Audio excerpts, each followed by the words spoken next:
Australian জনপ্রিয় YouTuber look দামান্তো ৩ সপ্তাহ আগে পাকিস্তান সীমান্ত দিয়ে আফগানিস্তানে প্রবেশ করার সময় নিখোঁজ হন। এরপর থেকে দীর্ঘদিন তার কোনো খোঁজ পাওয়া যায়নি। সম্প্রতি সামাজিক যোগাযোগ মাধ্যমে একটি খবর ছড়িয়ে পড়ে, যেখানে দাবি করা হয় আফগানিস্তানের জালালাবাদে নাকি লুক দামান্তোকে মৃত অবস্থায় পাওয়া গেছে। যদিও এখনও পর্যন্ত কোনো অফিসিয়াল সূত্র থেকে এই খবরের সত্যতা পাওয়া যায়নি। খবরটি জানার পর থেকেই লুক দামান্তের পরিবার এবং অনুরাগীরা তার নিরাপদ প্রত্যাবর্তনের জন্য প্রার্থনা করছেন।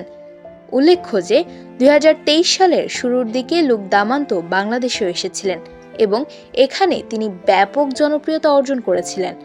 তার ভ্রমণ ব্লগগুলো বাংলাদেশের বিভিন্ন স্থানের সৌন্দর্য তুলে ধরেছিল এবং দেশটির সংস্কৃতির প্রতি মানুষের আগ্রহ বাড়িয়েছিল। লুক দামান্তের নিখোঁজ হওয়ার ঘটনা বাংলাদেশ সহ বিশ্বের বিভিন্ন দেশের মানুষকে মর্মাহত করেছে।